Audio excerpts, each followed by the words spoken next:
Edição do curso. Pode entrar, entrem aqui, vamos começar. Só eu queria complementar o que o Narciso falou. A gente comentou de manhã que a melhor maneira de conhecer os orientadores, de buscar oportunidades aqui, é na hora do cafezinho, networking. A gente prezem muito isso, tá? A gente está aberto para conversas. Cheguem perto, qual que é o seu nome, o que você faz. E, de novo, depois entrem no site, olhem por área. A gente tem no site, você entra pela área da pessoa e vê quem são os pesquisadores. Mas aí, logo depois da aula, cheguem para fazer pergunta, tá? A gente tem essa abertura aqui. Agora a gente vai ter aula com o Harry Westphal Jr., que é o diretor científico da LNLS. Vai falar sobre o tópico, o segundo dos tópicos gerais, sobre a ciência que a gente pode fazer com a luz síncrotron. Tá? Se vocês quiserem interromper de novo, também podem fazer perguntas. Obrigada, Harry.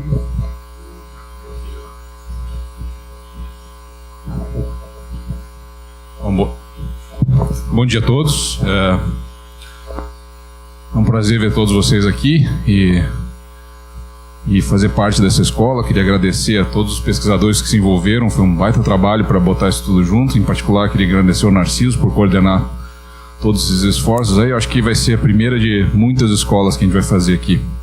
E é uma época muito importante porque nós estamos muito próximos de começar a operar os Sirius. Então, nós dependemos de novas mentes aí para popularem os Sirius com grandes ideias, né?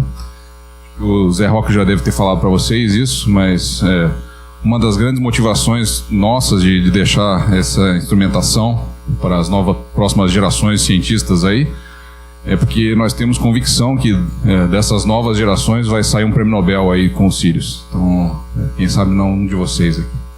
Bom, eu vou falar de forma mais geral sobre síncrotron, aplicações, sobre desafios e talvez coisas para o futuro, para quem sabe inspirá-los em problemas do futuro que vão ser possíveis ser resolvidos. O Zé Roque já falou para vocês um pouco sobre o que é um síncrotron, como é que a luz síncrotron é obtida de forma bastante geral, mas vocês vão ter vários tópicos aqui explicando isso, então eu não vou repetir o que os próximos palestrantes vão falar com muito mais sabedoria a respeito do assunto. Então eu vou rapidamente, a mensagem principal aqui que vocês ouviram é que um síncrotron... Um síncrotron cobre, então, uma região ampla do espectro eletromagnético, e, em particular, síncrotrons de terceira e quarta geração, eles têm algumas características muito importantes. A primeira delas é o brilho. O síncrotrons de quarta geração tem um brilho espetacular, ele pode chegar nessas unidades... em 10 a 22 fótons por segundo. Esse número não diz nada, mas se você comparar com uma fonte convencional, nós estamos falando de 100 bilhões de vezes mais brilho do que uma fonte convencional em certas regiões do espectro. Então isso não é desprezível, né? O tamanho da fonte e a sua divergência pode chegar a algumas dezenas de micrômetros e algumas dezenas de microradianos. Então isso é comparável com uma fonte de um laser. Claro que não é tão intenso em brilho quanto um laser, mas em termos de divergência e tamanho da fonte, isso é muito importante. Ele tem um espectro de emissão muito largo, em particular nós vamos de infravermelhos até hard X-rays, né? E vai ser muito importante para os Sirius, por exemplo, a gente poder chegar acima dos 100 kV, como eu vou mostrar em alguns exemplos. A radiação pode ser polarizada, de autocontrole. O Sirius está sendo preparado para ter dispositivos que vão permitir total controle da polarização em todas as suas linhas de luz, né? Ela é pulsada, e isso é importante para alguns experimentos, como de condições extremas, vocês vão ouvir no futuro aqui isso o Narciso falar, né? E uma das características mais marcantes e que tem sido muito explorada é o alto grau de coerência. Eu vou falar de uma aplicação disso. Ou seja, a frente de onda emitida pelo Sirius é uma frente de onda muito bem conhecida, e você pode utilizar essa informação, o conhecimento dessa frente de onda, dos raios-x, para obter diversos tipos de informação sobre a matéria. Então hoje o que nós fazemos muito é obter informação a partir da intensidade dos raios-x que entram numa amostra e a intensidade dos raios-x que saem, né? Trocando em palavras, números complexos, é como se a gente sempre usasse um módulo dos raios-x, né? E medisse um módulo do campo elétrico de entrada e um módulo do campo elétrico de saída, porque nós não temos informação sobre a fase, né? A fase é perdida, os raios-x aqui não são coerentes. Mas no Sirius essa fase também é bem conhecida pelas características da fonte, então nós podemos usar essa informação também. Ela é muito mais rica, na verdade, do que a informação de módulo, né? Então esse alto grau de coerência, quando a gente fala em fluxo, o fluxo que nós vamos ter coerente no Sirius é maior do que o fluxo não coerente que nós temos aqui no VX, né? Bom, até onde pode se chegar com uma fonte tão pequena quanto queira? Não. não se pode chegar tão pequena quanto queira, e o que limita o tamanho de uma fonte, mesmo de uma fonte de luz síncrotron, é o princípio de incerteza de Heisenberg, né? Pode não parecer que a gente está lidando com isso diariamente, mas isso é importantíssimo, né? Ou seja, você pode localizar uma partícula e localizar e definir bem seu momento até uma certa resolução. Mais do que isso, você consegue passar desse limite estabelecido pelo produto dessas quantidades. Então, se você localiza muito uma partícula, você não perde informação sobre o seu momento. Se você define bem esse momento, você perde a informação sobre a sua posição. Se a gente transportar isso para a luz e considerar que o momento da luz é constante de Planck dividido com o corrente de onda e o momento tem uma direção, que é dado por um ângulo, então essa dispersão de momentos pode ser enxergada como uma dispersão de ângulos, ou o que a gente costuma dizer de divergência. Se a gente perde informação sobre que direção ela está se propagando, né? A gente pode até ter informação sobre qual é o módulo do momento, porque ele é dado pelo corrente de onda. Mas se você não sabe onde, que direção está se propagando, então você tem uma falta de informação sobre o momento. Então, transportando isso para a luz, o produto dessas informações, né, a gente pode botar em unidades adequadas aqui, esse produto dado em picometro radianos, né? Então, para quem não sabe, nano, depois vem o pico, né? Dado em picometro radiano, simplesmente pode ser calculado pelo comprimento de onda dividido por 4π, mas é 100 dividido pela energia em keV. Basicamente, esse é o princípio de incerteza de Heisenberg. Também a gente costuma dizer aqui, nessa área de síncrono, a gente chama de limite de difração. É um outro nome chique para chamar o princípio de incerteza, né? Só para a gente fazer uma continha rápida, se tiver então um fóton de 1 keV, esse produto não pode ser menor do que 100 picometro radiano. Né? Se vocês forem olhar, vocês ouviram falar que o Sirius vai chegar numa emitância de quase 100 picometros, 150 picometros radiano no anel, significa que nessa altura não faz mais diferença se diminuir a emitância de elétrons, ou seja, não batemos um limite físico, os fótons já estão limitados ao princípio da incerteza. E se eu vou para energias menores, né, por exemplo, 100 eletronvolts ou 0,1 kV, aí já estou em regiões onde o princípio de incerteza de Heisenberg me restringe muito mais esse tamanho e divergência dos fótons do que o próprio anel. Já não faz mais diferença, ou seja, o Sirius já está abaixo do que a gente... Não faz mais diferença para essa faixa de energia diminuir o tamanho dos feixes de elétrons, construir um acelerador maior, né? E quando a gente vai para energias ainda menores, a gente nota que a gente bate em 1 micrometro radiano, ou seja, o que isso quer dizer mais ou menos? Se eu tiver uma divergência de 1 radiano, em ângulo, né, eu não consigo definir meu feixe melhor do que 1 micron, né? Isso vocês observam em microscópios ópticos, né? Você aumenta a divergência das lentes, aumentar. Quando você está botando uma lente de maior divergência, no fundo o que você está fazendo é deixando o momento da luz indefinido. Você está aplicando o princípio de incerteza de Heisenberg para conseguir enxergar com melhor resolução. Então, quando você olhar no microscópio óptico de agora em diante, você começar a botar lentes de maior magnificação e aproximar essa lente, lembre do que você está fazendo, nada mais é do que brincando com mecânica quântica. Bom, e para que a gente usa essas características, né? Então, com alta energia, ela é capaz de penetrar em materiais. Então, se a gente plotar aqui o comprimento de atenuação em alguns metais, por exemplo, vidro, calcário, ferro, né, em função da energia, hoje no VX, essa é a máxima energia que a gente consegue chegar. É a linha aqui na XDS, coordenada pelo Narciso, em torno de 30 kV, né? Ou seja, se a gente pegar o ferro, a gente não consegue penetrar mais do que uns 100 microns, mais ou menos, de espessura. Ou menos até. Para o Sirius, nós vamos conseguir chegar aqui nessa faixa de energia de 120 keV. E significa penetrar ferro até em quase 2 centímetros. Né? Então, isso abre oportunidades de pesquisa muito mais amplas do que a gente tem hoje, com materiais mais pesados. Outra característica, né? Usando o síncrotron com uma sonda de varredura, né, microscópio de varredura. Então, o que você quer no microscópio de varredura é que o feixe focalizado seja o menor possível, né? Bom, o brilho é importante porque, dependendo do tamanho do foco e dependendo da abertura numérica daquela lente, né, o fluxo, ou seja, o número de fótons que você vai condensar naquele ponto, depende proporcionalmente ao brilho. Então, quanto mais brilho, melhor também para scanning probe, né? Hoje, no UVX, a gente consegue chegar em cerca de 10 microns, com a melhor resolução possível no varredura, né? Para o Sirius, a gente estima chegar em 10 nanômetros, quase 1000 vezes em resolução. Se vocês olharem em termos de resolução de uma TV antiga para a TV mais moderna que existe hoje, isso não deu um fator 10, provavelmente. Talvez um fator 20. Né? Nós estamos falando um fator aqui de 1000 vezes. E uma característica mais interessante, que também tem a ver com a propagação, a natureza ondulatória da luz e a fase, né, o conhecimento da fase da luz, que é a coerência. E a possibilidade de a gente fazer imagens sem uso de lentes, né?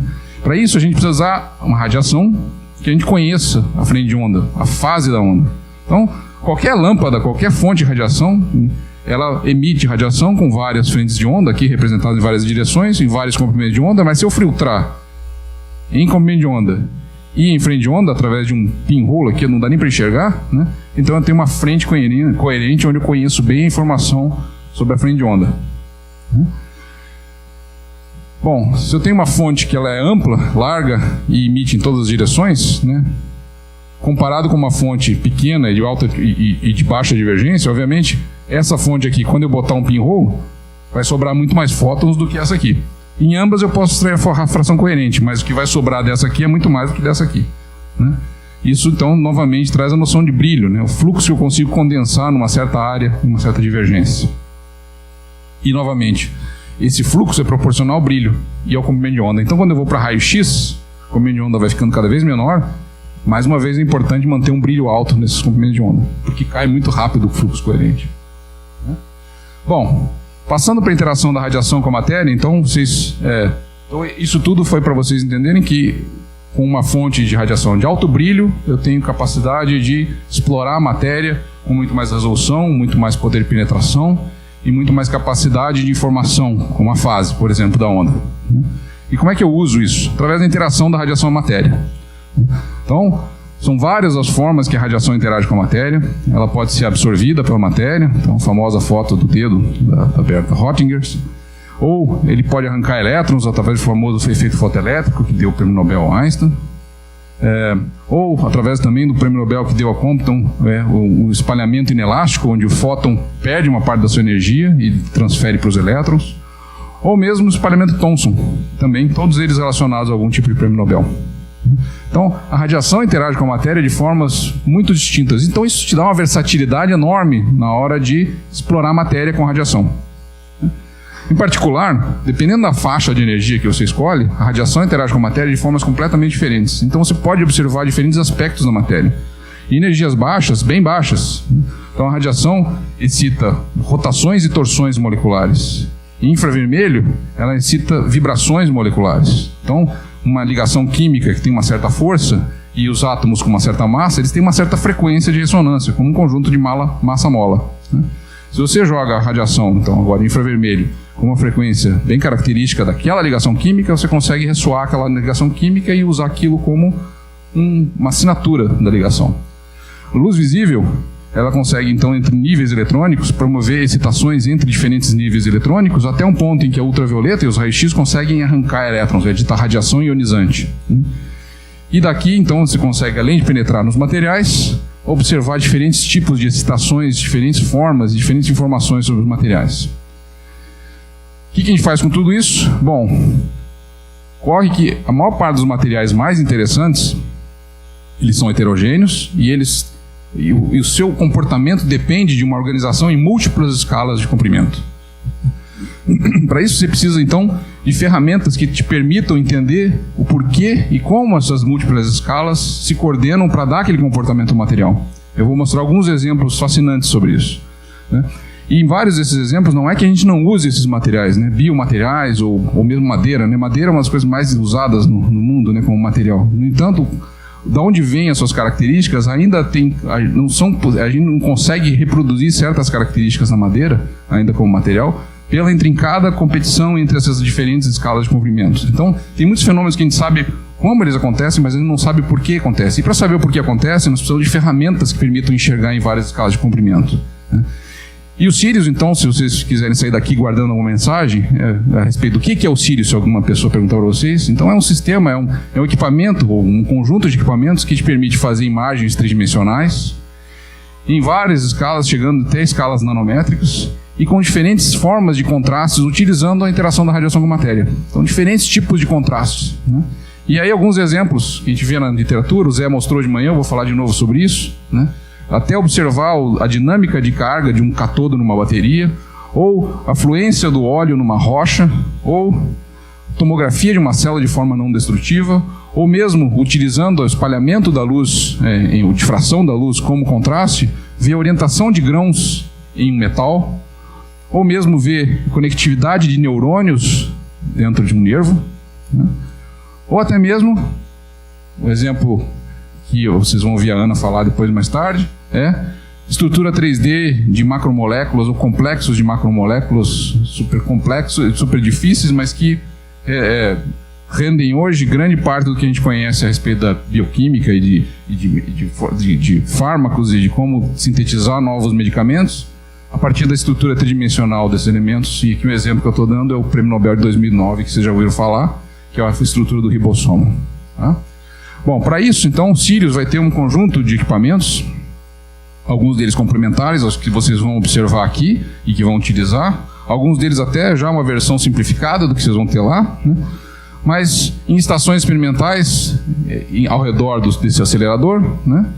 Que vão explorar diferentes aspectos, desde sondas nanométricas, como eu falei, para você utilizar uma imagem por varredura de raio-x, desde microscópios utilizando essa informação da fase, ou estudo de materiais sob condições extremas, ou cristalografia de proteínas em micro e nano escala, ou então um tipo diferente de espectroscopia de raio-x que vocês vão aprender também, que é espectroscopia de raio-x inelástico, ou mesmo espectroscopia de fotoelétrons, tomografia por feixe cônico, hexáfis numa escala de tempo muito mais rápida do que vocês vão ser capazes de fazer aqui, né? Difração, mas num modo de tomografia tridimensional, ao contrário do que vocês vão fazer aqui, que é uma difração onde cada ponto, digamos, é um difratograma. Aqui cada voxel da sua amostra vai ser um difratograma, né? Ou sacs em alta taxa de repetição para fazer você varrer diferentes tipos de síntese de amostras, ou difração de pó, ou nano FTIR, que é uma técnica que já tem disponível aqui, talvez é a linha que vai ser transferida para o Sirius, que já está em operação hoje aqui, porque lida numa faixa de energia de infravermelho. Como eu mostrei para vocês, é uma faixa onde a imitância do anel já não tem tanta importância assim. Então ela já foi adiantada há muito tempo. Ela vai ter um ganho substancial indo para o Sirius, mas ela já pode ser instalada aqui. E eu vou usar ela como um exemplo agora, então. Então, na faixa de infravermelho, né, o que a gente observa é vibrações moleculares ou mesmo vibrações em sólidos, propagação de ondas de som, ou acoplamento das ondas de som com modos eletrônicos, né? Em particular, como eu falei, essas vibrações, elas têm energias características que servem como fingerprints, então, de diferentes tipos de ligações químicas.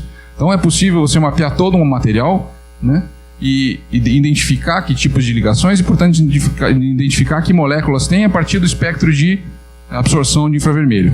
Bom, isso é uma técnica de bancada, tem você tem várias vantagens em fazer um síncrotron, mas tem uma delas que é muito importante, que é, como eu tinha falado para vocês, eu não consigo focalizar o infravermelho, né, faixa de baixa energia, melhor do que alguns microns. Então o que eu faço se eu tiver que agora estudar um material em escala nanométrica com infravermelho? Onde aparece esse problema? Bom, eu selecionei um exemplo aqui que são os computadores fotônicos. Vocês já devem ter ouvido falar que a gente está atingindo um ponto da lei de Moore em que os transistores vão chegar a um tamanho tão pequeno que nós vamos chegar numa faixa onde o tunelamento dos elétrons em silício já a escala de tunelamento já é da mesma ordem de grandeza da escala do transistor, então não vai ser possível mais a gente passar adiante. Não só isso, mas apesar da gente estar chegando e a humanidade quer chegar em escalas a gente chama de exascale computing, né? Estima-se que seja a escala de capacidade computacional do nosso cérebro em grandes clusters, né? Isso está longe de ser eficiente em energia, né? Então, algumas tentativas estão sendo feitas, e uma das mais promissoras é, em vez de se usar elétrons como transporte de informação em processadores, usar a luz. Me parece meio óbvio, mas tem vários desafios a serem cumpridos antes de a gente chegar nisso. Mas as vantagens são múltiplas, né? A luz viaja quase 1000 vezes mais rápido no silício, no material, do que os elétrons viajam. Então, a gente já ganha um ganho de um clock aí de 1000 vezes, só nessa mudança, né? A luz não tem lei de Ohm, então não tem dissipação, né? Para isso a gente precisa fazer transistores em escala nanométrica. Ainda obviamente a gente não quer voltar a ter computadores do tamanho de uma sala para fazer o equivalente a um celular. Nós temos que manter a escala nanométrica, né? E a gente tem que arranjar um jeito de acoplar esses sinais elétricos e ópticos, né, e fazer esse processamento e modulando a luz. De que forma, né? Nós precisamos ter sistemas em que fótons entram, fótons saem, e você tenha como aplicar um gate, como se fosse um transistor, para manipular esses fótons, né? Então tem várias formas de se fazer isso. Uma das mais promissoras é se controlar através de excitações coletivas eletrônicas, chamadas plasmons, em nanopartículas ou mesmo no grafeno, né? E o acoplamento desses plasmons com os modos de vibração do material, né, é o que dá a forma não linear de você manipular, ou seja, ter essa forma de transistor de luz aqui, né? Mas para isso eu preciso ter uma escala nanométrica de transistor. Eu preciso estar numa faixa de energia compatível com esses plasmons ou com os fónons que a gente diz, né? Ou seja, eu preciso ter uma nanoprobe em infravermelho, né? Mas como eu falei no começo, lá isso é inconsistente, porque eu não consigo focalizar. Acabei de argumentar que o princípio de Heisenberg me impedia de fazer isso, né? Mas se eu conseguir fazer isso, então aqui tem exemplos, por exemplo, de eu manipulando a informação da fase da luz através de gates elétricos, etc. Tem várias formas de pensar em fazer isso, né? Bom, uma ferramenta que, então, que está em uso aqui no LNLS, no VX, e que vai para o Sirius, e também está em Berkeley, também em uso, são os dois únicos síncrotrons. Essa ferramenta hoje está disponível para os usuários. Tem outros lugares que estão também se construindo, mas ela consegue baixar essa resolução da espectroscopia de infravermelho, né, iluminando a ponta de um microscópio de força atômica de alguns nanômetros de tamanho, criando um efeito de antena entre a ponta e o material, e fazendo assim uma espectroscopia que não depende mais do comprimento de onda-luz na sua resolução, ele depende apenas do tamanho da ponta, né? Então, digamos que eu estivesse agora construindo meu dispositivo nano-óptico e quisesse otimizá-lo, né, eu tenho como chegar com uma sonda dentro desse nano-óptico, transistor nano-óptico, e analisar as propriedades desse transistor, né, de acoplamento. Bom, estamos longe de chegar nisso, mas de certa forma é para lá que estamos caminhando, com um experimento que foi feito também por um grupo aqui, que é de pesquisadores do LNLS e de pesquisadores do UFMG, onde eles analisaram o acoplamento do grafeno, né, em superfícies de sílica e nitreto de boro, né? Então isso aqui é uma imagem da topografia do material, e isso é uma imagem desse infravermelho dessa ponta, né, com esse contraste óptico que é capaz de enxergar diferentes camadas do grafeno e é capaz de parar em cada um desses pontos e fazer uma espectroscopia com a resolução de alguns nanômetros apenas, né? Ou seja, é uma ferramenta que está sendo construída para esse futuro de comunicação, de processamento óptico, né? Como eu falei, estamos longe, mas eu acho que esse é um caminho. Pergunta? Oi.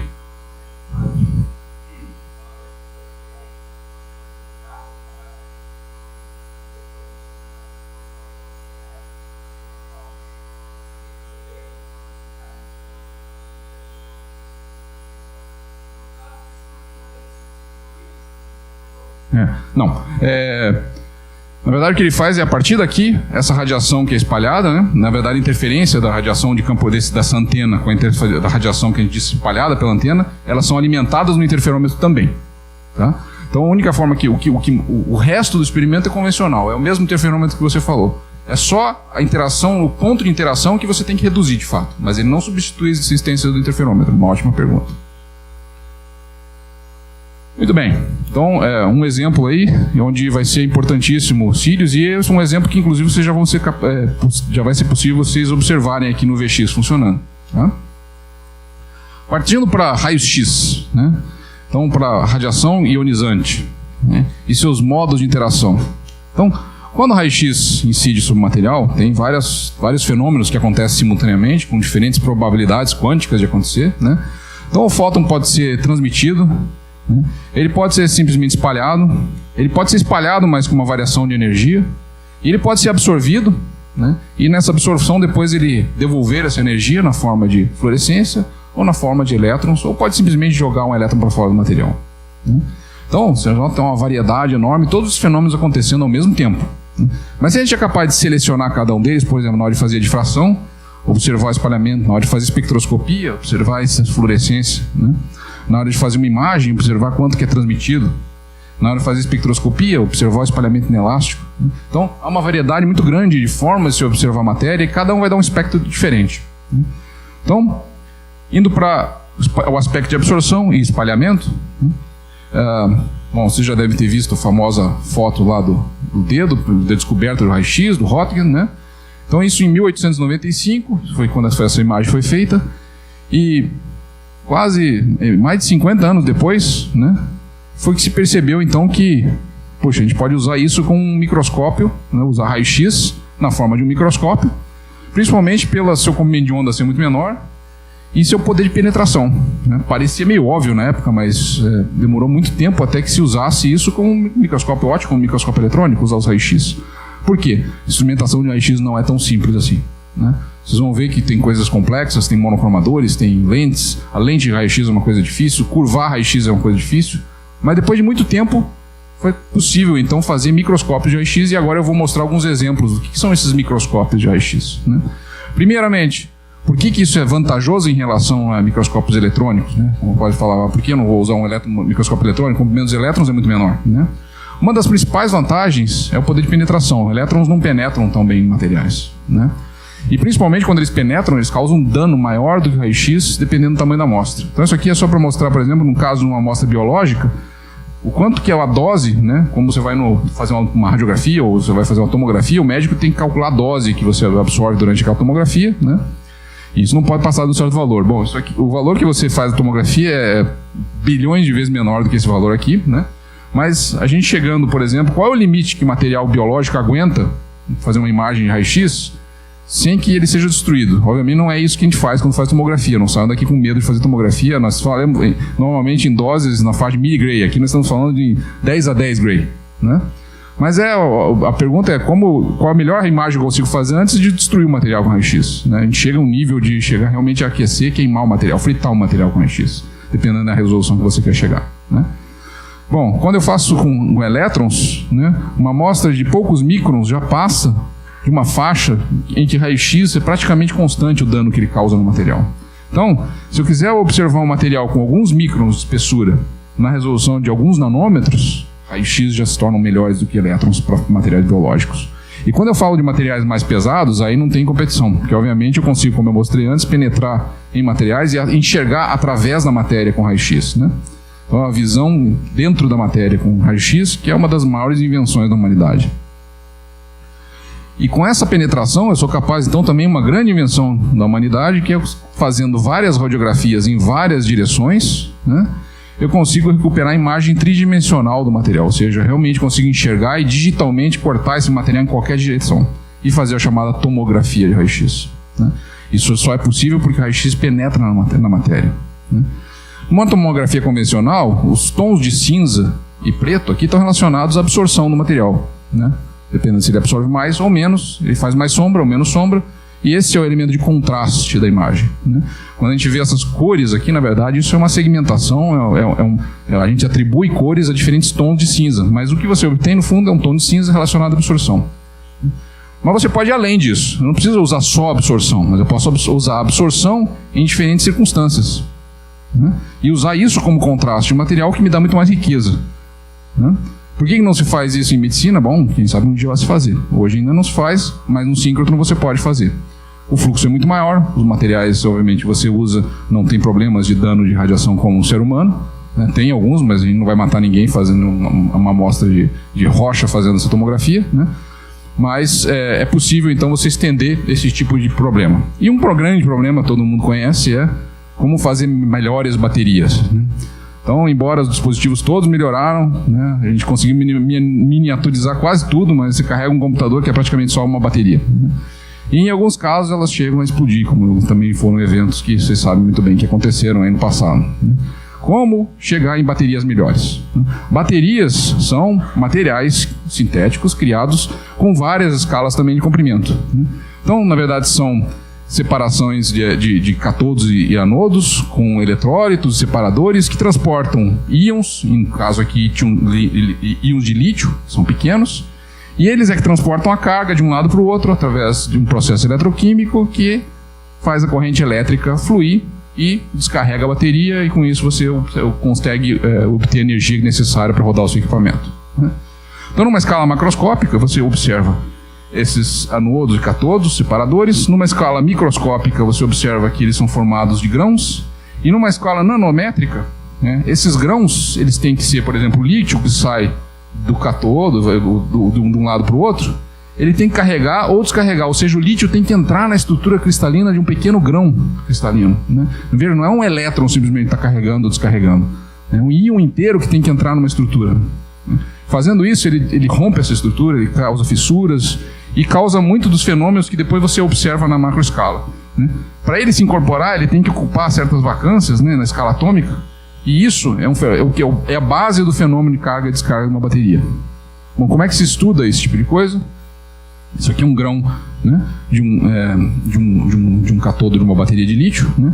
Uma das formas de se estudar isso também é a tomografia de raio-x. Mas como que eu posso observar o lítio entrando ou saindo, se meu contraste é só absorção e lítio é leve, né? Bom, eu posso utilizar a espectroscopia de absorção de raio-x, né, numa faixa de energia. Então, a gente sempre faz espectroscopia com intensidade entra, material absorve, intensidade sai, né? Tem uma certa espessura e dali você calcula a absorção e dali você atribui um tom de cinza como numa imagem de radiografia convencional. Mas e se eu puder variar essa energia e sintonizá-la em certos níveis de energia específicos? Por exemplo, se eu puder sintonizar essa energia de forma a fazer transições entre um nível de caroço profundo e orbitais atômicos moleculares desocupados ou parcialmente ocupados, né? Ou orbitais ligantes ou antiligantes. Ou seja, se eu conseguir fazer com que esse elétron absorvido sonde os tipos de ligação química que ele está fazendo, né? No caso aqui, então, isso foi utilizado para observar a litiação da bateria. Esse foi um trabalho de 2016, onde os autores, então, fazem imagens de raio-x, como a radiografia convencional, mas eles fazem em diversas energias e com uma alta resolução de energia que é só possível no síncrono, não é possível fazer no seu tomógrafo médico, né? Então, a energia é variada e cada pixel do material, né, então ele tem um espectro, e depois esse espectro é comparado com o espectro do 100% do material litiado e o material não litiado. E aí você pode atribuir, ok, agora eu sei que esse volume, esse voxel do material tem lítio, esse voxel não tem lítio. E aí ainda por cima eu posso fazer isso em tempo real. Eu posso fazer isso, ou seja, eu tenho 3 dimensões, agora adicionei uma dimensão química, e agora eu posso fazer isso também em função do tempo. Eu vou carregando a bateria e vou vendo à medida que esse grão vai se carregando com lítio ou descarregando com lítio. É o que a gente chama, então, de tomografia 5D. Então, através desse mapa de composição de lítio, eu posso traçar uma imagem tridimensional com cores correspondentes onde tem mais lítio e onde tem menos lítio. Então, verde é o lítio. E aí eu posso ver, por exemplo, se o material está sendo litiado ou não, esse grão, à medida que a bateria vai se carregando, né, e o lítio vai saindo ou vai entrando do material dentro do grão. Então, é em tempo real, 3 dimensões e uma dimensão química, né?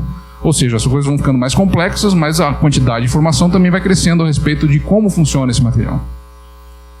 Esse é um experimento que, por exemplo, vai ser possível fazer com muito mais resolução numa das linhas dos cílios, na linha KTRT. Um outro desafio grande... pode falar.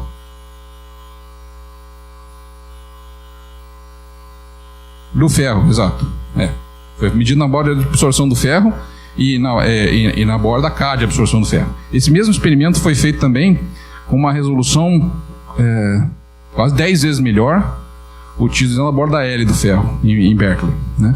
Mas ele não foi feito, e ele foi feito utilizando a difração coerente, o que eu vou falar depois mais para frente. Mas nesse novo experimento não foi possível ver essa carga e descarga em detalhe, em temporal tão bom, tá? Mas é o caminho a seguir, é escolher a borda correta.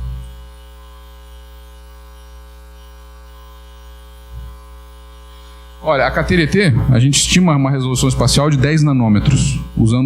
Nesse experimento aqui foi usada uma imagem com lentes, né? Na KTRT esse experimento vai ser feito com uma imagem sem lentes, o que te permite ir mais longe com a resolução temporal, com a resolução espacial. Na verdade, ela passa a ser limitada ou pelo material, quanto que a radiação causou dano no material, ou pelo tamanho do detetor, mas não mais pela manufatura de lentes, como no microscópio convencional. Mais alguma pergunta? Vamos seguir, então. Um outro desafio, né? Baterias é um dos exemplos que eu imagino que vocês no futuro vão trabalhar, né? Hoje o DOE, por exemplo, Departamento de Energia norte-americano, vários dos síncrotrons dedicam suas linhas de luz a estudar esse problema da carga e descarga de baterias em síncronos, porque é a ferramenta ideal para o problema correto, né? Para nós aqui, energia, qual é um dos grandes desafios que a gente tem, né? Então, a gente sabe que O Brasil é rico em petróleo, né? E ao longo dos últimos anos, né, das últimas décadas, né, foram descobertos novos poços de petróleo numa região chamada pré-sal, né? Então, a tecnologia que se utilizava para os poços anteriores, né, que eram relacionados a rochas areníticas, né, ela se aplica em parte porque as rochas do pré-sal são rochas chamadas carbonáticas e elas possuem uma estrutura em múltiplas escalas completamente diferente. Então, observar como o óleo flui, como você consegue pressurizar a água, por exemplo, para tirar o óleo em esse tipo de rocha, é um dos grandes desafios também para o futuro. E não só isso, mas por ser um problema em várias escalas de comprimento, normalmente, quando um poço de petróleo, quando você vai fazer a sonda, se existe ou não petróleo numa certa região, para depois fazer esse tipo de mapa e quem sabe vender ou não, né, esses poços, esse mapeamento ele depende intrinsecamente da resposta do material às estações externas. E essa resposta está ligada diretamente à estrutura micro e nanométrica do material. A resposta das ondas de som, como elas se propagam nesses materiais. E depois como que o óleo se propaga através desses materiais também na hora que você extrai ele dos materiais. Ou seja, você precisa em compreender das escalas micro e nano até a escala de centenas de metros para que essa alimentação permita você fazer uma melhor exploração e uma melhor interpretação de imagens, por exemplo, sísmica. Então, a tomografia com raio-x também ajuda você a fazer melhor modelagem, nós temos pesquisadores aqui que trabalham com isso, de como modelar a resposta dos materiais em escala micro e nano para interpretar melhor as escalas em faixa de centenas de metros. Ou seja, é um approach quase que cíclico, que você tem que estudar o material em escala nanométrica, né, com interpretar medidas, fazer medidas em escala de reservatório, voltar e assim por diante, né. Isso te dá uma informação que, obviamente, tem um preço enorme, né, eu saber exatamente o que tem debaixo da terra, porque só para escavar ou fazer um poço de petróleo, você gasta uma fração substancial do que se custa para fazer os cílios, né. Então, obviamente você poder obter informações antes de sair escavando toda a nossa região do pré-sal, através de interpretação de bons modelos, é importantíssimo, né? E, em particular, um experimento que foi feito em tempo real, pressurizando água para extrair óleo de uma rocha, né? Isso foi feito numa linha de luz lá no síncrono da Suíça, né? E observando como que o óleo flui através do material, através de seus poros, né? Ou seja, permite uma tomografia 3D, uma tomografia em 4D nesse caso, né, onde a gente observa em tempo real o óleo em 3 dimensões fluindo. Tá? Um exemplo que, obviamente, quando aplicado nos cílios, vai servir para a gente interpretar melhor os dados do pré-sal e, quem sabe, valorizar melhor essa riqueza que o Brasil tem. Né? Materiais em condições extremas também é uma área importante que vocês vão ter de desafios para o futuro, né? Porque primeiro, como eu falei, as rochas aqui que vocês estão vendo, elas estão sob alta pressão. Não é pressões do nível que a gente vai poder chegar nos cílios, mas materiais alta pressão. A pressão no interior da Terra já pode chegar a centenas de gigapascal. Como se comportam os materiais dentro do interior da Terra? Quando você faz uma interpretação sísmica também mais profunda, né, o que você está observando exatamente? Que material é aquele que tem lá? É um material diferente, não é o mesmo material que está aqui na nossa pressão ambiente. E se eu quiser sintetizar novos materiais também, em condições não normais, né? Então, a gente sabe que certas sínteses de materiais, por exemplo, uma das mais importantes, o processo Haber-Bosch, que faz cria amônia, por exemplo, que é o que nos permite, a nossa civilização crescer tanto, né? Senão não teria acontecido. Ele depende de uma quantidade de energia e de pressões altíssimas, né? Temperaturas altas, né? Então, condições extremas também de síntese. E não só isso, materiais novos, supercondutores novos, né? O que acontece quando a gente pressuriza materiais a centenas de gigapascal, né? Então, aqui eu vou mostrar um exemplo bem recente da literatura, né? Então, aqui a evolução dos supercondutores, né? Materiais que são capazes de conduzir sem resistência, né? Em função dos anos, né? E a gente nota que houve um salto recentemente aqui para um supercondutor completamente inusitado, né? O material supercondutor de cerâmica supercondutor de mais alto TC também, ela ocorre a quase 130, 140 gigapascal. Então, já é um material que precisa de uma alta pressão. Ele funciona com uma alta temperatura e condição extrema. Mas quando eu vou para um material como H2S, por exemplo, quem queria imaginar que isso iria se tornar supercondutor? Né? Na verdade, haviam simulações que previam um comportamento assim, e isso foi demonstrado. Então, que em 150 gigapascal, a gente já chega a uma temperatura que é uma temperatura bastante razoável, né, de 205 Kelvin. Né? Mas ele tem que ser submetido a altas pressões. E por que isso acontece? O que está por trás da estrutura do material que faz com que ele se torne supercondutor? Bom, só tem um jeito de a gente ver isso, é observá-lo na frente da luz síncrotron e observar sua estrutura e outras características de condutividade. Então, trabalho recente foi feito, onde esse material foi estudado e a temperatura crítica dele foi observada em função da pressão ao longo de difração. Bom, a hipótese que se fez aqui é que há uma mudança estrutural muito sutil, relacionada até à posição dos hidrogênios, que não foi possível observar com a luz síncrotron, mas que a hipótese é essa variação de temperatura crítica tem um kink aqui de um lado para o outro, e que essa variação esteja relacionada a dois tipos de estruturas, e que esse material passa por uma transição estrutural, onde uma delas é a estrutura melhor para se desenvolver a supercondutividade. O que está por trás disso? É possível a gente chegar um dia a fazer um material desse em condições normais, talvez entendendo por que em condições extremas ele funciona assim e por que ele se torna supercondutor? Eu acredito que sim. Talvez seja uma rota bem mais simples para a gente chegar em materiais de alta temperatura crítica que não tem resistência para conduzir eletricidade. Chegando a um outro desafio, biomateriais. Então, materiais complexos como a madeira, como eu já falei, ou como os ossos, né, que possuem então organização em várias escalas de comprimento, e seu comportamento está relacionado a uma correlação entre essas diferentes escalas. Não é um efeito que depende da escala macro, ou da escala nano, ou da escala atômica, mas é uma correlação entre essas várias escalas que fez com que a evolução chegasse em materiais desse tipo. E talvez o mais complexo e mais interessante de todos os materiais biológicos, esses materiais têm capacidade de autocura, né, eles conseguem se consertar, e talvez o material mais interessante de todos eles, biológico, né, também, que tem várias escalas de comprimento, que não só é capaz de se autoconsertar, mas capaz de se autoestudar, né, de se tentar revelar, que é o cérebro. Né. Então, ele também possui organização em várias escalas de comprimentos, né, desde das escalas milimétricas, nanométricas, até a escala nanométrica, onde a gente tem a escala das sinapses. Né. Esse talvez seja a grande fronteira nos materiais biológicos que a gente vai ter que vencer para os próximos, da ciência dos próximos anos. Né? E para isso a gente precisa então ter ferramentas que nos permitam dar em várias escalas de comprimento, né? E inclusive chegando à escala de organelas ou à escala de vesículas sinápticas. Né? Para isso, a gente precisa também ter sensibilidade química, para entender que compostos são transferidos de um lugar para outro. Né? Então, aí a gente pode usar uma outra característica, além do poder de penetração, que é a sensibilidade química melhor dos raios-x, comparado até com os elétrons. Né?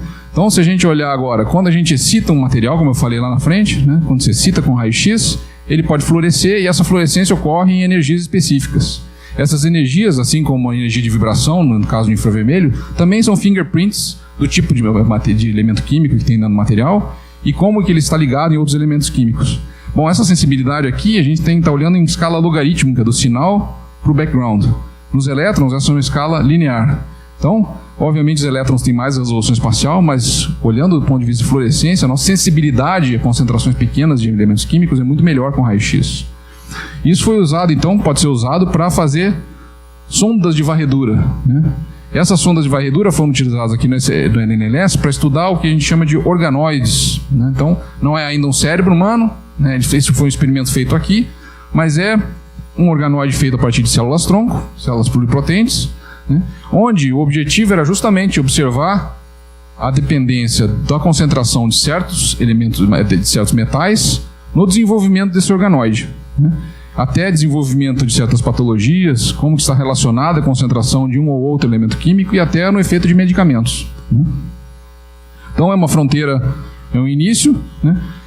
Mas a resolução espacial aqui desse experimento, aqui no VX, chega a dezenas de microns, né? 20 microns mais ou menos. Né? Ou seja, agora imagine que eu consigo pegar um pixel desse, de dezena de microns, e fazer uma imagem desse pixel. É isso que a gente espera chegar lá no Sirius. Né? Então pegar um pixel desse, ou um pouco mais de um pixel desse, e fazer uma imagem com um nanômetro de resolução. E esse é o estado da arte, foi feito hoje, comparando então isso aqui, a escala, nota aqui a barra de escala é 1 micron, ou seja, essa imagem toda é de uma célula, ela caberia dentro de um pixel dessa outra imagem, e é com esse tipo de coisa que a gente espera chegar no Sirius. Né? Para você poder ver os elementos químicos, não mais na escala global do organoide, mas ver célula a célula, onde esses elementos estão localizados. Como eles são transportados. Quem sabe a gente chega a observar como, durante o processo de uma sinapse, como os elementos químicos são transportados e ver isso acontecendo. Acho que é um sonho que a gente tem que buscar. Bom, para fazer esse tipo de imagem, eu não vou me alongar muito, porque o meu tempo está acabando, mas a gente tem que utilizar o efeito que eu estava falando para vocês, que é o efeito da coerência. Então, quando a gente faz uma imagem e você usa raios X de uma energia que são pouco absorvidas pelo material, então, se eu ponho, vamos supor que eu tenho esse cartoon, isso aqui é uma simulação, eu tenho uma célula, eu tenho uma certa iluminação, eu ponho o objeto aqui e o azul é o meu detetor, bem colado. Se o material não absorve quase nada, a imagem fica muito tênue, eu não consigo enxergar, não tenho contraste suficiente. Mas à medida que eu afasto a imagem, o raio-x começa a se propagar, ele vai se propagando, e à medida que ele vai se propagando, a imagem vai se distorcendo, mas ela vai aumentando em contraste, até um ponto em que ela tem um alto contraste, porém, já não lembra mais nada do que o material. Mas se eu olhar para o espectro de Fourier dessa imagem, particular do espectro de Fourier, ou seja, o quanto que cada frequência aparece naquela imagem com a frequência espacial, ela é exatamente essa figura aqui, tirando a fase. Ou seja, eu tenho a informação a respeito dessa figura aqui, eu só preciso invertê-la. Para isso eu preciso de técnicas computacionais, que também são desenvolvidas. Ou seja, eu faço o experimento, obtenho imagem, e através de computadores eu chego numa imagem como aquela. Bom, aqui nesse experimento particular foi combinado a fluorescência com essa imagem por transmissão, e essas duas imagens, então, de concentração de elementos químicos e a imagem espacial, obtida pela difração coerente, chegaram então nessa imagem que hoje é o estado da arte, em resolução química de, podemos dizer, de quase 18 nanômetros. Nós esperamos chegar até mais que isso no Sirius. Então esse é um tipo de exemplo que vai ser possível se fazer lá na linha Carnaúba do Sirius. A gente espera que com mais resolução e mais rápido. Só para ter uma ideia por que isso é importante que seja mais rápido, esse experimento é muito interessante, é o estado da arte. Então, mas hoje, um dos síncrotrons mais brilhantes do mundo, ele levou cerca de 75 minutos por imagem, ou seja, mais de 1 hora para fazer uma imagem daquela. Pode fazer tomografia, pouco prático, dificilmente daria para se fazer uma tomografia, onde cada frame da sua tomografia levaria quase mais de 1 hora para ser feito. Como seria isso no Sirius? Bom, considerando o fluxo e o tamanho do foco da linha Carnaúba, a gente chegaria a quase 1 segundo por imagem. E uma resolução espacial da fluorescência, onde aqui era de 100 nanômetros, de quase 50 nanômetros. Aqui já batemos no princípio de incerteza de Heisenberg, até para como focalizar os fótons. Combinando tudo isso, nós temos um fator de 10 mil vezes mais rápido nesse experimento. É muita coisa. Para ter uma ideia, só comparação, a diferença entre o homem mais rápido do mundo e o caça mais rápido do mundo é só um fator 100. Nós estamos falando do quadrado disso. Então, para acabar, basicamente a mensagem é que tem muita coisa para ser feita, tem muitos materiais para serem, tem muitos desafios para o futuro, os grandes desafios estão por vir, vocês vão ser os usuários dessas técnicas para esses desafios, e como as grandes evoluções surgiram a partir dos primeiros microscópios, a gente espera que o Sirius seja um passo importante nessa evolução do conhecimento, porque você vai ter um microscópio muito mais completo, como hoje, e vocês vão ter à disposição de vocês a ferramenta que é o estado da arte do mundo. Mesmo se comparado com síncrotrons que virão no futuro, ela ainda vai ser um dos síncrotrons mais brilhantes do mundo por muito tempo. Então, há muito trabalho a se fazer, e a mensagem para se gravar, então, é essa. Nós teremos uma ferramenta para fazer imagens tridimensionais com resolução nanométrica. Obrigado.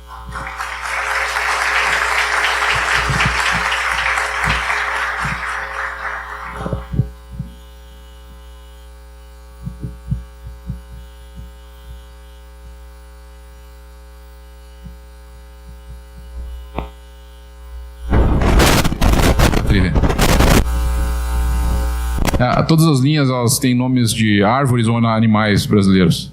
São acronimos para a técnica. A Carnaúba e a? Cateretê. A diferença, não sei se eu peguei, a diferença é que na primeira... na Carnaúba você tem resolução temporal, mas não tem resolução temporal. Não. Você tem resolução espacial, mas não tem temporal, é isso? Não. Existem esse modo de fazer imagens sem lentes que eu mostrei, é um modo onde você deixa o feixe se propagar, então, e observa se ele mantém a coerência da fase, então você consegue recuperar essa fase através da propagação dos raios-x. Há várias formas de se fazer isso. Há vários modos, a gente chama de imagem difrativa, mas há pelo menos 4 formas de se fazer imagem difrativa, né? E cada uma delas tem suas vantagens e tem suas desvantagens, né? O mundo hoje, diferentes síncrotrons exploram cada uma dessas 4 técnicas. Rapidamente, então, nós temos técnicas que, por uma KTRT, onde a iluminação da amostra é uma iluminação com uma onda plana, inteira, e o objeto tem que estar isolado. Então, por exemplo, uma célula isolada num campo de visão de 40 microns, né? Há uma grande vantagem nessa técnica, que é fazer imagens tridimensionais é mais fácil, ela é insensível à posição da amostra, porque ela mede a transformada de Fourier, e isso é insensível a translações, né? Porém, é muito mais difícil do ponto de vista computacional, aquele passo computacional ela é muito mais sensível a esse passo computacional. Aí uma outra forma de se fazer isso é iluminar a amostra com um feixe cônico, um feixe não mais de uma onda plana, né? Isso vai ser explorado numa outra linha de luz que é a mogno, né? E também pode ser explorado na carnaúba. Mas há um modo em que você pode varrer a amostra não mais com um campo inteiro, um feixe, uma onda plana grande, mas com um feixe nanométrico. E agora, cada ponto que você varrer dessa amostra, você pode coletar não apenas informação de fluorescência, que você ganha de graça, mas você pode sobrepor imagens e fazer a imagem difrativa de cada um desses pontos, mas nota que a iluminação agora não é mais de 40 microns, mas é 40 nanômetros. E agora eu tenho que varrer a amostra e fazer uma imagem de varredura. É uma imagem de varredura. Só que a resolução que eu chego no final não é mais a resolução da sonda. Digamos que minha sonda tem 40 nanômetros, certo? E eu vou fazer uma imagem ponto a ponto de 40 nanômetros. Se eu estivesse fazendo só fluorescência, a resolução no final seria 40 nanômetros, né? Quando eu faço a propagação no feixe, aí eu estou limitado ao tamanho do detetor para ter essa imagem difrativa. Eu posso chegar a fração ou poucos nanômetros. Então, dessa iluminação de 40 nanômetros, eu posso chegar em 4 nanômetros, 1 nanômetro, quem sabe, né? Mas a diferença grande é que, em um caso, eu estou iluminando a amostra inteira, no outro caso, eu estou fazendo uma varredura. Obviamente, no primeiro caso, ela é mais factível do ponto de vista de experimentos com resolução temporal, porque eu não tenho que varrer o feixe na amostra, né? Porém, ela tem essa dificuldade computacional. No segundo caso, eu tenho que fazer uma varredura, obviamente envolve um experimento mais complexo, porém, eu tenho mais informação também, porque eu consigo acoplar a informação de fluorescência, né? E eu tenho, computacionalmente, uma imagem muito mais fácil de ser formada. Então, e ainda há uma outra forma de se fazer isso, que é usando, digamos, o padrão de difração no material e olhando para o fator de forma dos picos de difração, que a gente chama de Bragg CDI, é a imagem difrativa de Bragg, que vai ser explorada em algumas dessas linhas, como na linha EMA, por exemplo, para você observar o material sob pressão e ainda fazer uma imagem sobre as diferentes regiões desse material. Então, hoje a gente sabe que existem praticamente 4 ou 5 modos diferentes de fazer a mesma coisa, que é a imagem difrativa. Cada síncrotron evolui para um tipo, um ou 2 tipos de imagem difrativa. No Sirius nós vamos ser o primeiro lugar onde você vai ter todos os modos de imagem difrativa disponíveis nas linhas de luz.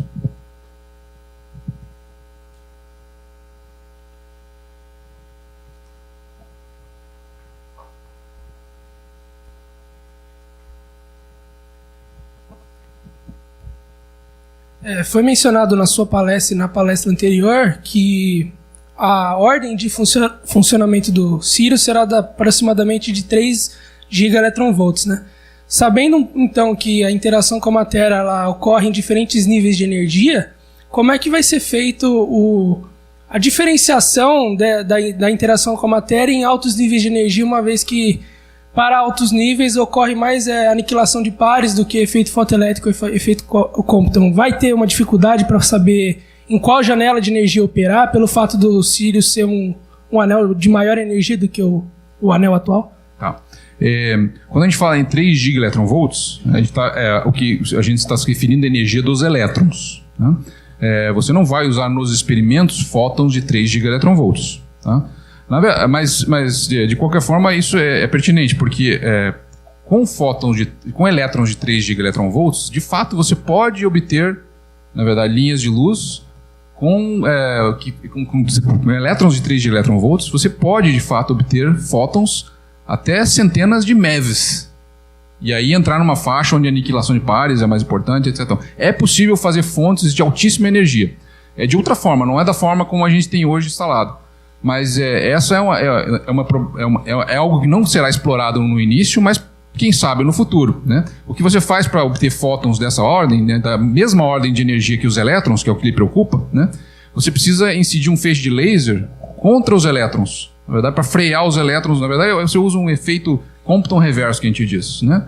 Então você incide um feixe de alta potência de laser contra os elétrons, então a colisão realmente, e aí essa frenagem é que dá a radiação pode chegar até 3 gigaelectronvolts, mas não chega nesse espectro, mas ele é um espectro bem mais amplo, de bem mais alta energia.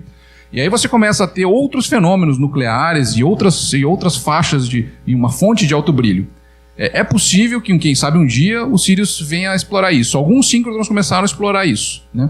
Mas a faixa de energia que nós estamos falando em quase todos os experimentos que eu mencionei aqui, elas não vão chegar a mais do que 100 keV, né? Então os fenômenos de interação da radiação com a matéria que foram mencionados são os mais dominantes, né? Não chegamos na faixa no fenômeno de aniquilação de pares, como você falou. Mais alguma pergunta? É verdade, o efeito Compton já começa a ser dominante para átomos leves, de fato, né? Mas o efeito de mais altas energias, de formação de aniquilação de pares, aí você já precisa de mais. Mas é possível mesmo em síncrotron ser feito isso. E é uma área até relativamente inexplorada, para falar bem a verdade. Existe até um termo que foi criado que chama-se ótica nuclear, né? Que é que tipo de ótica você usa para radiação gama, né? Ela não interage com nada, né? Como você detecta, como é que você curva? Já é difícil curvar raio-x, imagina curvar radiação gama. Mas é uma área muito excitante, né? Bom dia, Harry. Tem uma pergunta, talvez não caiba tanto nessa sua apresentação, talvez um pouco na apresentação anterior. Então eu vou embora. Não, mas acho que você pode responder. Eu queria saber qual a relação que vocês estão tendo, a interação com a indústria. Porque eu sou da área de metais, né, metalurgia, eu tento buscar parcerias, né, na indústria para desenvolvimento do meu material, né, busca de novos materiais. E eu acho que é uma palestra bastante interessante que caberia talvez trazer pessoas assim da indústria, porque a gente está no meio acadêmico, né, então acaba sendo mais fácil para a gente ter todas essas informações. E eu acho que queria saber assim, se vocês estão procurando parceiros na parte da indústria. Ótima pergunta. Tem duas formas de você fazer parcerias com a indústria, né? Uma em que você utiliza o conhecimento da indústria para ajudar a construir equipamentos, né? É uma forma muito interessante. Por exemplo, o Sirius, hoje, tenho a impressão que a gente já tem quase 200 empresas envolvidas direto ou indiretamente na construção do Sirius, né? E essa é uma forma que não é quase que diretamente ligada ao uso da radiação síncrotron, mas é muito mais, digamos, ligado aos desafios que são impostos na hora de construir instrumentos para monocromatizar a radiação, para detectar a radiação, para fazer ultra alto vácuo, etc, etc, etc. Ou para fazer ímãs, né? Então a indústria aproveita desses desafios e do conhecimento que é utilizado com um equipamento desse para melhorar os seus processos. Isso está acontecendo. Então, nesse lado, a gente tem usado... É uma forma de utilizar a indústria e ela está sendo bastante utilizada, como o Zé deve ter mencionado para vocês antes, né? Existe um outro lado, que é a indústria vir aqui e fazer uso dessas técnicas, né? Inclusive, é curioso que algumas indústrias que estão nos ajudando do outro lado já estão começando a vir para esse lado, também queremos usar, também, né? A gente pode usar, né? Essa segunda forma... Como ele tem acontecido normalmente? A indústria nos procura e com problemas específicos, né? Ou ela procura usuários e através deles vem utilizar o síncrotron. Eu acho que esse é o modo mais convencional, na verdade, que a gente nota, né? Ou seja, pessoas que vêm para as linhas de luz com projetos, mas que estão de alguma forma relacionados a algumas consultorias que estão fazendo, algum projeto ligado a alguma indústria, né? A vinda direta através da gente, né, ela ocorre, né? Inclusive já foram desenvolvidos materiais aqui com indústrias que foram fabricados em função de medidas que foram feitas no síncrotron, né, aqui mesmo, né? Mas esse é um uso diminuto em qualquer lugar do mundo, né? Mesmo os síncrotrons que foram construídos quase que com o propósito de fazer isso, é muito difícil. Ainda é um instrumento muito mais acadêmico, né? Porque, de fato, uma indústria ela tem, às vezes, necessidades de caracterização mais imediatas, né? E nós temos um processo, né, que a gente tem, que é anual, semestral, de propostas. Então, eles costumam vir? Sim, costumam. Algumas indústrias vêm, compram tempo de feixe, né? Eles nos procuram, falam, eu quero usar o tempo de feixe para fazer isso. Outras vêm e falam, não, eu quero uma consultoria de algum pesquisador para fazer a medida para mim. Outras, não, eu já tenho pesquisador, já tenho problema, já tenho tudo, só preciso do tempo do feixe, né? E outras vêm e competem com usuários como vocês pelo tempo de feixe com projetos que depois vão ser públicos. A única diferença é que eles têm que publicar, né? Então, o que a gente tem feito é estimulado nesse sentido. Agora, quanto que nós podemos desenvolver a indústria a fazer a sua própria pesquisa, nós temos insistido muito mais num modo, que eu acho que até interessa a todos vocês, em que a indústria paga pós-docs para ficarem aqui trabalhando em projetos